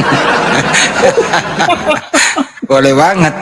Ya silakan, itu Bang Andi ada fake itu Kristen kayaknya. Silakan. Jadi Pak Pastor nanti ini minta perpuluhan ke jemaatnya, dikumpulin dulu. Setelah Ditutup Pastor dulu. ini, Bang Andi ditutup dulu sesi Ya, ini, baru ada tamu baru, kita buka Oke. sesi baru. Ya. tapi saya tetap lanjut karena saya live-nya baru gitu ya. Ya. Dan di Zulkifli Emabas demo ditutup apa terusin? Ya, ditutup aja dulu teman-teman sekalian, baru kita buka sesi baru lagi ya. Oke. Iya. Oke. Terima kasih teman-teman Coba buat semuanya. sahabat Bang Suma mau live deh. Ya, terima kasih sahabat buat semuanya telah menyaksikan diskusi santun antara Zulkifli Emabas dengan Pastor Wanji. Beliau dari Katolik. Bang Suma. Aduh, tar dulu Bang, lagi ngomong Bang. Kita tutup loh ini. Terima kasih ya buat semuanya. Sekiranya ada kekeliruan, ada kehilapan, kami mohon maaf. Inilah cerminan antara kita hidup berbangsa dan bernegara, saling toleransi satu sama lain, saling menghormati. Boleh kita berbeda pendapat, tapi kita tidak boleh saling membenci, saling menghujat. Terima kasih buat semuanya. Kita tutup season kali ini, kita buka season yang baru, diskusi lintas agama kembali. Sebagai narasumber adalah Zulkifli Emabas. Sampai jumpa. Assalamualaikum warahmatullahi wabarakatuh. Ya, kepada sahabat-sahabat yang ada di YouTube Zulkifli Emabas, jangan kemana-mana. Habis ini kita akan buka lagi kembali ya, stay tune di Zulkifli Emabas untuk mendengarkan kajian-kajian berikutnya, diskusi kita dengan saudara-saudara kita Kristen. Kita tutup dulu. Subhanakallahumma bihamdi asyhadu an la ilaha illa anta astaghfiruka wa atubu ilaih. Salam tauhid, salam satu Tuhan. Jayalah Islamku, jayalah Indonesiaku. Allahu Akbar. Assalamualaikum warahmatullahi wabarakatuh. Waalaikumsalam warahmatullahi wabarakatuh. Sesak napas aku, Mas.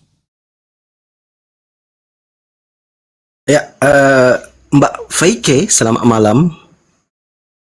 Jangan dulu, kita lagi belum buka. Oh, belum, Mas. Silakan. Kita format dulu bentar. Bikin YouTube itu susah.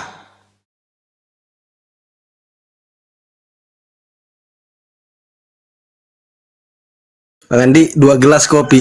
Ku bikin tadi nih gara-gara ini. Nah,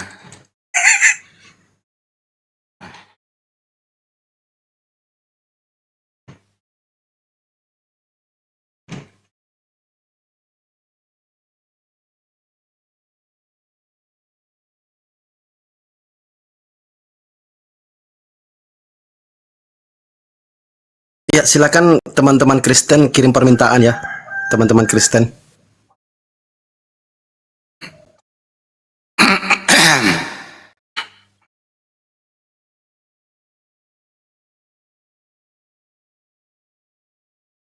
oke.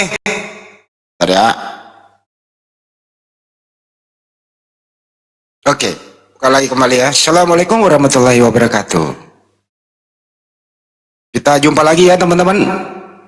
Season kali ini tetap diskusi lintas agama sebagaimana biasanya. Tadi formatnya memang format spesial karena ini udah dijadwalkan tadi oleh Mas Pandi beberapa hari yang lalu ya Mas Pandi ya.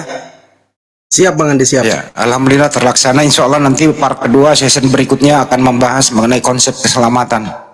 Nanti Mas Pandi hubungi pastornya, kemudian kita program kembali. Siap Bang Andi. Ya kalau Anda tidak puas, silahkan cari kepuasan di luar sana. Tapi room ini tidak mesti akan memuaskan semua pihak. Kita kembali untuk apa itu diskusi lintas agama. Silakan nanti diberes-bereskan dulu. Saya beres-bereskan juga yang ada di YouTube. Mas Pandi disambut dulu yang lain. Lanjut. Siap. Al-Ayubi, Ustadz Al-Ayubi, assalamualaikum warahmatullahi wabarakatuh. Waalaikumsalam warahmatullahi wabarakatuh. Al-Ayubi bukan Ustadz, Al-Ayubi bakul kompor. Bang Zuma, assalamualaikum. Bang Handi, assalamualaikum. Waalaikumsalam warahmatullahi wabarakatuh. Bang Zuma sudah tidur ya? Masih Stel. Mbak Faike, Bang Ferry, sama Pak Dokter ini Kristen atau Muslim? Silakan dibuka mute-nya Bang. Mbak, silakan. Ferry Martin. Muslim. Assalamualaikum warahmatullahi wabarakatuh. Habis itu pastor sampai sumpah. Barakallah, barakallah Allah.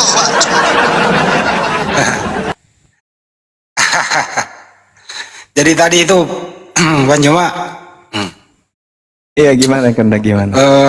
jadi diskusi tadi itu dipantau oleh para mualaf berkumpul bersama di salah satu tempat ya. Di sana itu dikomandoi oleh Ustadz Kei di satu tempat ya. Sebenarnya sih aku diajak gabung tapi nggak sempat. Beliau memantau, nonton bareng, volume gede. Ya itulah voice note yang dikirim Bang Juma ke Bang Juma begitu. Jadi mereka memberi aplaus apresiasi kepada Bang Juma. Mantap.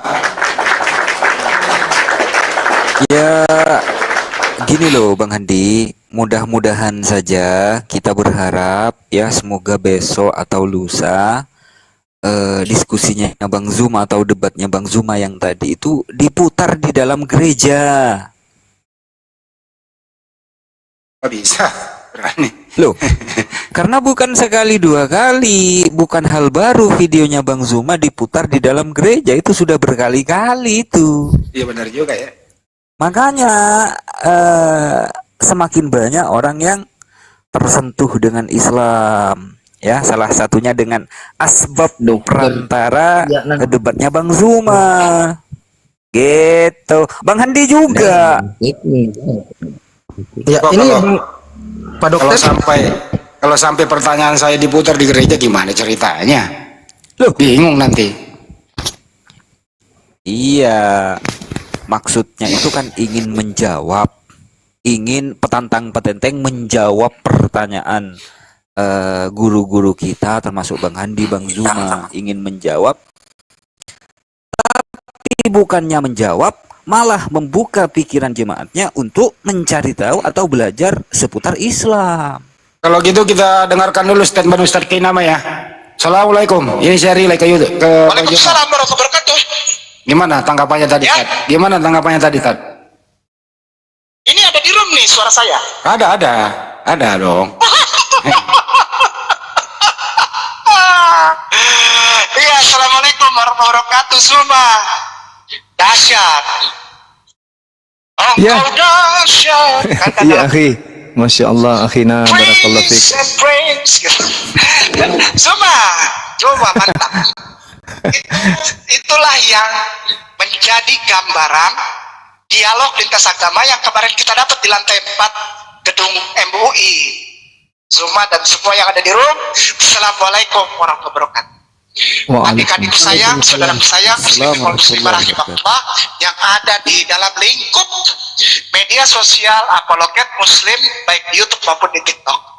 Itulah gambaran dari hasil pertemuan saya dengan para syekh, para mualim, para mudaris, para tuan guru kita dan tuan guru kita di MUI kemarin. Membawa suatu dialog intra-religion atau lintas agama pada tempat yang proporsional apa? Hajar dorang dengan cara yang baik gitu kan. Tapi tetap intinya mari ketong hajar dorang gitu. Ya, supaya syubhat itu tidak berlanjut. Untuk siapa? Bukan hanya saudara kita muslimin wal muslimah. Sekali lagi saya garis bawahi, nanti saya minta izin. Bukan hanya untuk kekuatan iman saudara kita tersayang muslimin wal muslimah rahimakumullah, tetapi terutama insya Allah menjadi asbab hidayah masuk ke hati saudara kita tersayang Kristen dan Katolik yang menonton, sehingga hatinya dilembutkan dengan kebenaran itu. Masalah orang mau terima, yang lawan debat ini terima atau enggak, memang mau pikirin, enggak pusing. Masalah ada apa DLC orang-orang Kristen pada ngambek, emang pikirin bodoh amat, biarkan mereka makan pasir banyak-banyak. Ya kan, biarkan saja mereka makan pasir, tanah, campur rumput, lalu kasih kecap, makan banyak-banyak, apa-apa. Kenapa? Karena yang marah-marah itu Dan yang menghujat Zuma dan semua saudaraku sayang yang punya kapasitas serta kapabilitas di lingkup dialog debat sebagai apologetika Muslim, itu berbeda kelasnya sama mereka. Ya biarin aja, jadi kita tahu siapa yang makan pasir, siapa yang makan nasi. Nah, gitu kan? Biarin aja. Insya Allah apa yang tadi telah disampaikan menjadi asbab cintanya Allah, syafaat Rasulullah juga turun bagi saudara kita yang menonton yang berasal dari Kristen dan Katolik, agar terjalin satu kerukunan antar umat beragama di dalam negara Republik Indonesia yang berdasarkan Pancasila, Undang-Undang Dasar 1945 dan Bhinneka Tunggal Ika. Kita rajut kembali bahwa berbeda itu is okay, nggak apa-apa. Kamu mau menyembah Yesus kek, nyembah Petrus kek, nyembah Filipus kek, nyembah Andreas kek, ya kan, nyembah si Ariesto kek disembah, nggak apa-apa, nggak apa-apa, bebas saja, ya. Tiba-tiba Ariesto dipakein baju gitu kan, lalu si gue punya ade ini Ariesto dikasih bewok lalu jenggot kan, nggak apa-apa, bebas saja. Tapi tolong sampaikan dengan cara yang baik bahwa ketika engkau menyembah anak orang, ya udah stay di situ aja, jangan bagi perkat orang di sini. Sudah katong setahu bahwa yang kamu orang sembah itu anak orang, anak Mami Mary dan Papi Joseph. Sudah kita terima itu. Jangan kamu orang pakai katong punya bahasa Al-Quran mulai ambil-ambil, tapi kalau dikembalikan suruh seperti yang kemarin terjadi di MUI, di proklamasi, masih ada yang keberatan dengan dikembalikannya menjadi Yesus Kristus. Ya kamu orang urus dulu sayangku, saudara Kristen dan Katolik, urus dulu di dalam gerejamu, supaya ketika kamu ambil itu nama Allah, semua orang gereja, orang garejong, pemakan babi kecap dan toki-toki doki RW itu sepakat, baru kamu orang masuk sama kita. Kita tetap sayang, kita tetap hormat ya. Dan yang kedua, yang terakhir, insya Allah menjadi gambaran untuk jemaat bahwa nyata di Republik ini ada pemecah belah. Ada pemecah belah. Siapa itu? YouTube channel, TikTok komal dari saudara kita Kristen yang mengaku Kristen tapi memecah belah, menanamkan kebencian, Islamofobia kepada umat Islam dan umat Kristen. Hari ini, malam ini bagus. Saya sama sekali tidak maksudnya begini, bukan saya siapa tadi namanya, pastor siapa? Pastor Z. Pastor Z, Allah sayang, Allah berkahi, insya Allah pastor dapat hidayah. Ya. Amin. Saya sama siapa berdua dari pastor dapat hidayah di arah jalan menuju ke Citerep. Kita duduk di sini, sama-sama dengar bahwa indah sekali pemaparan kedua belah pihak. Nah, masalahnya adalah jika semua orang Kristen dan Katolik memperkenalkan pola yang dibawa oleh Pak Pastor ini, maka orang Islam akan terima. Ya. Kalau mereka bilang mereka menyembah Yesus, ya nggak apa-apa kok. Ya bagus, kita sayang kok. Kita hormat. Masalahnya, jangan paksakan ini kepada orang Islam. Jangan sama-samakan antara imanmu dengan iman kita, lakum dinukum. Wah, itu langsung nyaut. Supaya kita guyup lagi, kita baik lagi hubungannya. Beda, ya udah beda aja, jangan sama-samain. Oke, Tad. Beda aja. Oke, Tad, ini mau dilanjutkan Siap, lagi syukran. diskusi selanjutnya. Terima kasih, Tad. Syukran. Hati-hati, Assalamualaikum ya. warahmatullahi wabarakatuh. Waalaikumsalam warahmatullahi wabarakatuh. Warahmatullahi Oke, lanjut kembali. Disambut host tamunya. Itu tadi suara Ustadz K memang selalu mendengarkan setiap Bang Juma live, pasti beliau berhenti untuk mendengarkan dulu, menyimak. Sesibuk-sibuk apapun beliau itu, kira-kira gitu. Lanjut. Yap.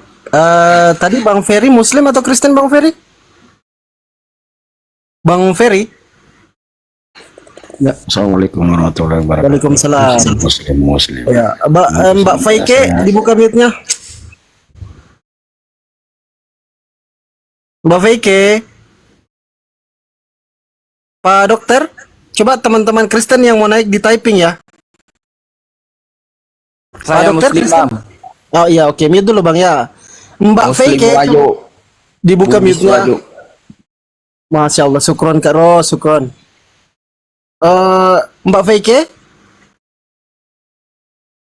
yang Kristen teman-teman di typing ya.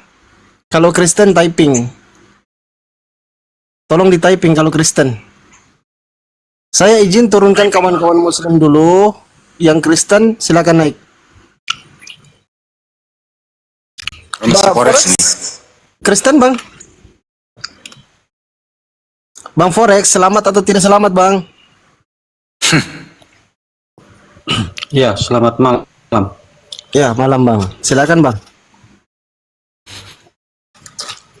Ada yang mau ditanggapi diskusi tadi Bang atau gimana? Atau bawa topik baru mungkin? Ya, silakan. Kebetulan saya tidak simak topik yang tadi, cuman ada hal yang saya ingin diskusikan dengan Bang Suma. Boleh. Topik apa Bang? Apa itu? Ini tentang istilah-istilah apa?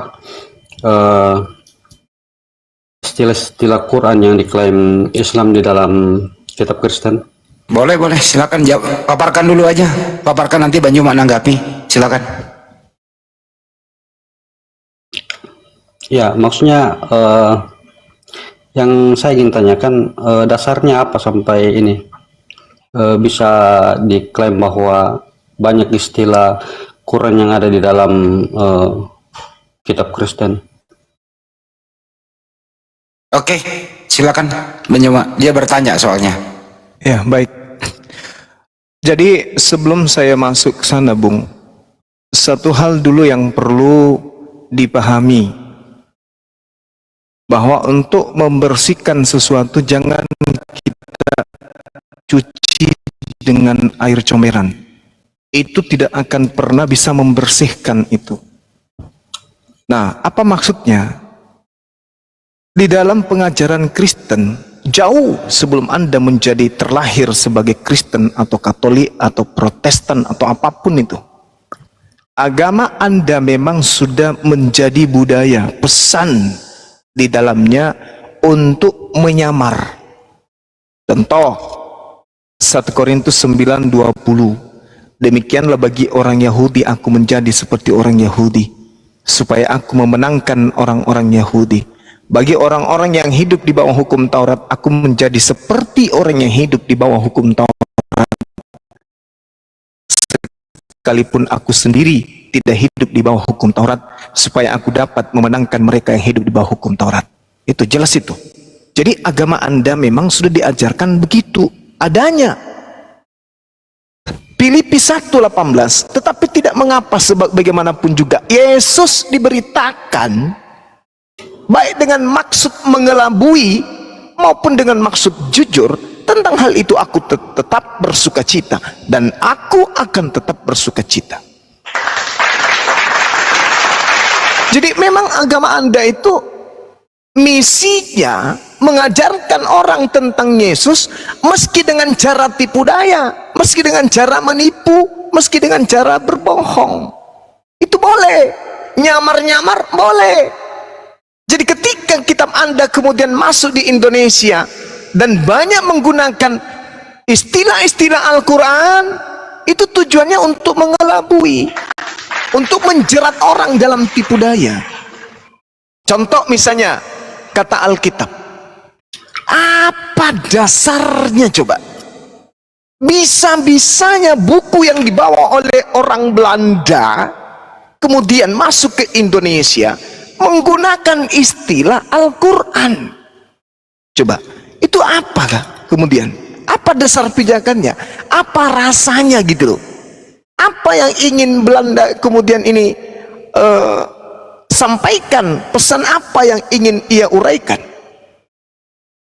Ketika kata bijbel dalam bahasa Belanda masuk ke Indonesia berubah menjadi Alkitab. Coba, Alkitab itu adalah nama lain daripada Al-Quran. Zalikal kitabu la raiba fihi hudal lil muttaqin. Al-Quran itu tidak ada keraguan di dalamnya, petunjuk bagi orang yang bertakwa. Itu nama lain. Alkitab itu nama lain dari Al-Quran. Sedangkan sebelum masuk ke dalam bahasa Melayu, kitab Anda itu disebut dalam bahasa Belanda Bijbel. Bijbel dari kata Bible. Masuk ke Melayu kok jadi Alkitab? Apa hubungannya Bijbel dengan Alkitab? Kan tidak nyambung. Nah, saya kira itu. Jadi Anda punya kitab, sampulnya pun nyamar-nyamar seperti kitabnya umat Islam, agar kitab ini bisa menjerat umat Islam dengan tipu daya, agar mereka bisa menjadi Kristen. Demikian. Baik. Begini Bang Suma,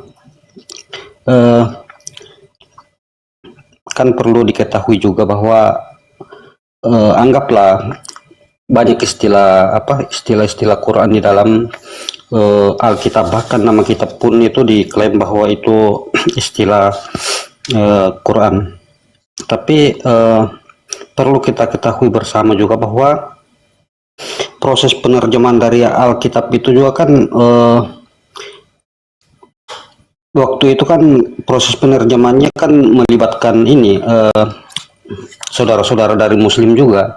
Jadi karena dari saudara Muslim yang menerjemahkan pada saat itu berpikir bahwa Isa itu sama dengan Yesus, akhirnya kan istilah-istilah yang merujuk kepada Tuhan itu dipakai. Contohnya kayak yang berhubungan dengan Tuhan itu diganti Allah di dalam Alkitab itu sendiri. Jadi kalau mau dikatakan bahwa itu kesalahan Kristen untuk dengan dalil bahwa untuk menjerat Islam, saya rasa tidak seperti itu, karena yang memasukkan istilah itu sendiri kan orang Muslim sendiri. Jadi begitu Bang Suma. Iya. Jadi poin apa yang Anda ingin sampaikan? Poinnya, karena kitab Anda Ya, itu begini, saya langsung saja silakan. begini. Silakan. Oke. Kami pun juga bisa terima bahwa jika memang ada istilah Islam di dalam Alkitab, ya kalau memang harus dirubah ya dirubah saja, karena itu akan merugikan kami sebagai seorang Kristen yang membuat kami akhirnya percaya kepada dua Tuhan, dan di sisi lain akan merugikan Islam juga kan. Nah, maksudnya poin yang saya ingin sampaikan, jika memang umat Muslim merasa dirugikan, kenapa tidak menuntut ke LAI? Sedangkan sejarah dari penerjemahan ini kan pasti Bang Suma sendiri tahu. Contohnya kayak begini. Ini penerjemah pada saat itu, karena pada saat Injil masuk di Nusantara ini kan belum ada Kristen, yang ada pada saat itu kan baru Muslim.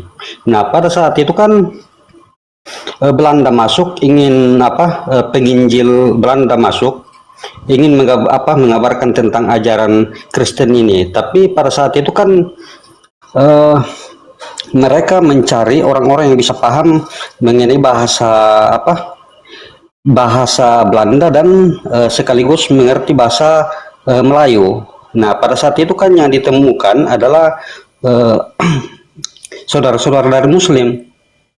Jadi pada saat ketika mereka melihat apa yang mau diterjemahkan itu, dan mereka mengerti bahwa mereka menyangka bahwa Isa yang ada di dalam Quran dengan Yesus itu dipikirnya itu sama. Jadi ketika ada hal-hal yang merujuk kepada Yesus Kristus yang berkaitan dengan Tuhan, langsung diganti nama Allah. Bahkan kalau kita lihat dari kitab-kitab terjemahan pertama yang diterjemahkan ke dalam bahasa Melayu itu kan masih menggunakan bahasa-bahasa kayak bait suci di Yerusalem itu kan masih dituliskan di situ Ka'bah. Padahal itu kan istilah dari Arab. Jadi langsung poin yang saya sampaikan bahwa jika memang umat Muslim merasa dirugikan, kan ada kesempatan untuk menggugat LAI kan, karena pasti LAI sendiri tahu bahwa ada kekeliruan dalam terjemahan. Kira-kira begitu Bang Suma. Iya. Jadi kalau saya jadi Anda, bukan seperti itu. Harusnya LAI itu yang menyadari, karena ini masalah. Kalau sebuah kitab bermasalah, maka agama itu bermasalah. Bermasalah agama itu ketika kitabnya bermasalah. Kalau umatnya sendiri sudah mengakui bahwa itu terjemahan keliru, kami tidak mau menyembah dua Tuhan, berarti aspek kemurnian sebuah buku itu sudah gugur dengan sendirinya. Berarti lagi-lagi Al-Quran benar. Fawailul lilladzina yaktubuna al-kitaba bi'aidihim tsumma yaquluna hadza min indillah. Berarti betul apa yang diterangkan Al-Quran, berarti kitab Anda itu adalah buatan manusia. Buktinya bermasalah. Bukan itu maksud saya, Bang Suma. Yang saya maksudkan di sini adalah kan narasi yang Abang Suma sampaikan, oke lah kalau memang terjadi kesalahan dalam penerjemahan, oke lah itu bisa diakui. Tapi kalau dituduhkan bahwa motivasi Kristen dalam menerjemahkan sampai memasukkan kata Allah atau istilah-istilah Quran di dalam kitab itu bukan motivasinya untuk supaya umat Islam itu masuk Kristen, bukan, tapi karena sejarah dan latar belakangnya yang menerjemahkan Alkitab itu dari Muslim, itu masalahnya. Ya, itu adalah hal aneh, Bung. Semalam saya sudah menjelaskan bahwa di tahun 1600-an itu sudah ada orang Belanda lebih dulu menerjemahkan kemudian Theos, God, dengan kata Allah. Bukan orang Islam yang menerjemahkan pertama kali, bukan. Dan kalaupun itu terjadi, misalnya orang Islam yang menerjemahkan yang adalah orang Malaysia itu, siapa namanya Bang Handi? Bang Handi tahu namanya? Al-Munsiri siapa ya? Itu kemudian yang harus dipahami oleh saudara, bahwasanya apapun bisa direvisi di kitab saudara. Babi menjadi babi hutan, ya kan? Bisa. Isa bisa berubah menjadi Yesus, bisa. Jadi apa yang tidak bisa itu cuma akal-akalan, coba TB2 baru-baru ini bisa dirubah.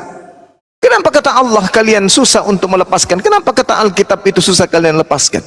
Karena kalau Bible diterjemahkan ini kembali ke bahasa aslinya, bahasa Yunani, maka Kristen benar-benar akan ketahuan bahwa agama pagan.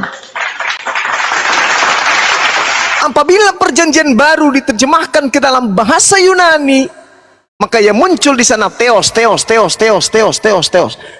dalam bahasa Indonesia artinya dewa. Akontas dalam bahasa Yunani baru artinya adalah Tuhan. Ketika kitab Anda berbahasa Yunani, maka siap-siaplah Anda menutup wajah Anda, karena agama Anda ternyata betul berasal dari agama paganisme. Dan kalau perjanjian lama kemudian kembali dalam bahasa aslinya, bahasa Ibrani, maka ketahuan juga bahwa kalian adalah pencuri kitabnya agama lain. Jadi serba salah. Karena memang dasar pijakannya tadi kan sudah kubilang, Filipi 1 nomor 18. Jadi bagaimana dengan istilah-istilahnya itu? Ya, istilah itu mencerminkan bahwa agama Anda itu bermasalah. Dengan adanya istilah Al-Quran dalam Bible menandakan bahwa Bible itu tidak layak dijadikan sebagai panduan iman kepada pencipta langit dan bumi. Kenapa? Karena sudah ada masalah di dalamnya.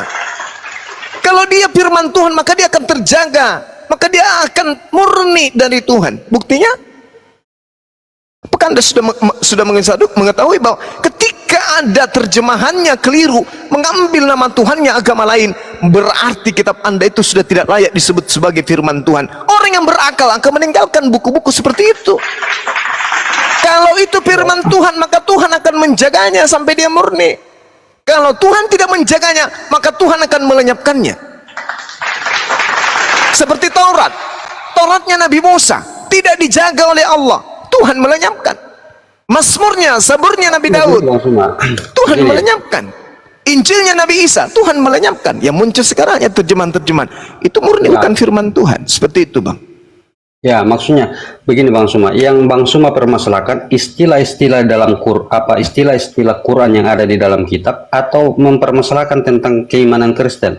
Yang mana yang Bang Suma permasalahkan? Saya mengatakan tadi, saya kalau jadi Anda, saya mengatakan kitab saya itu mau diperjuangkan seperti apa coba? Maka ini wujud kasih sayang. Di samping istilah Islam itu adalah bermasalah ketika masuk ke dalam kitab saudara, yang kedua, Anda sebagai seorang yang berakal harusnya menyadari, loh kok ada kitab dikatakan firman Tuhan kayak gini, ambil istilah-istilah dari agama lain. Contoh misalnya kata salib dihilangkan, orang Kristen mau menyebut apa penyaliban itu? Kematian Yesus, penggantungan Yesus di atas pohon, mau kayak gitu? Bermasalah bukan? Tidak bang, karena kalau salib itu kan istilah dari Muslim juga yang apa itu digantung, itu memang cocok. Berarti Yesus itu digantung di atas pohon kan? Bukan disalib. Karena itu pakai istilah Islam kan? Iya. Karena maka kalau kata stauros Islam kan apa? Kata stauros dalam bahasa Yunani itu apa? Istilah Islam kan kalau disalib kan memang digantung. Oh tidak, salah. Bukan digantung kalau disalib itu. Diikat pada sebuah pohon bagian sulbi, bagian perut. Kalau digantung itu ya lehernya atau tangannya, seperti yang Yesus alami. Itu cross atau stauros. Tidak cocok dengan salib. Maka yang terjadi nanti di kitab Anda, maka Yesus digantung di atas pohon. Masalah kan? Ya, silakan. Kira-kira istilah-istilah ini langsung saja ya, karena kalau berhubungan dengan iman saya rasa itu sudah tidak akan tergoyahkan. Cuman kalau memang ada kebenaran yang harus silakan aja. Iya. Tidak, maksudnya gini Bang Suma. Silakan. Saya sendiri secara pribadi mengimani Yesus itu sebagai Tuhan. Tapi kalau memang ada penerjemahan yang perlu harus direvisi karena latar belakang penerjemahan yang salah, saya pikir itu tidak mempengaruhi keimanan terhadap Yesus. Ya kalau memang harus dirubah ya dirubah. Kalau istilah Allah itu harus dirubah karena itu Tuhannya agama Islam, ya kalau perlu dikeluarkan aja. Oke, baik. Sekarang saya tanya, Theos itu terjemahan bahasa Indonesianya apa?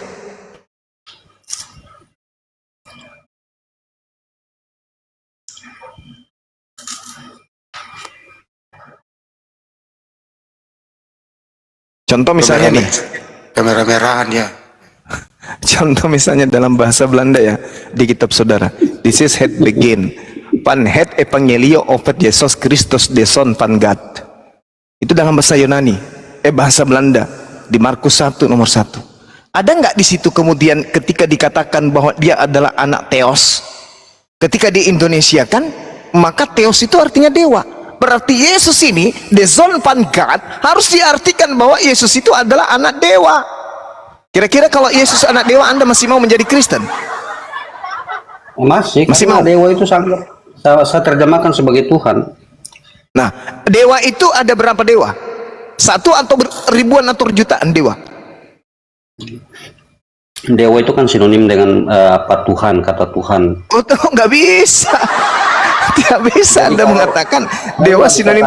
Yang sinonim dengan Tuhan itu akontas. Tidak masalah juga, karena dia tetap Tuhan. Ya sudah, kalau begitu sebutlah Yesus itu sebagai anak dewa. Tepuk tangan kami. Ya makanya saya tanya tadi Bang Suma, sebenarnya yang Anda permasalahkan itu istilah Quran di dalam Alkitab, atau Anda mempermasalahkan karena iman kami kepada Yesus? Itu yang saya ingin tanya.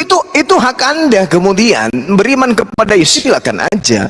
Ya, tapi yang kami permasalahkan sini adalah istilah-istilah Al-Quran yang diambil masuk ke dalam Bible itu loh. Ya, harusnya kalau memang Anda tidak mempermasalahkan mengenai iman kami kepada Yesus, jangan dikatakan bahwa apakah Anda masih mengimani seperti itu kalau ternyata Yesus di dalam terjemahan itu dewa. Itu kan upaya untuk menggoyahkan kepercayaan kepada Yesus kan. Makanya saya ingin tanya, yang Anda permasalahkan itu istilah Quran yang dipakai Kristen atau keimanan kami kepada Yesus? Enggak. Saya cuma ingin orang Indonesia tahu bahwa Yesus itu adalah anak dewa, itu aja. Selesai sampai di situ. Nah, sekarang masuk ke permasalahan saudara, di mana kitab Anda bermasalah dengan mengambil istilah-istilah Al-Quran yang tidak sepadan dengan bahasa Yunani. Itu permasalahan Bang Huma. Itu permasalahan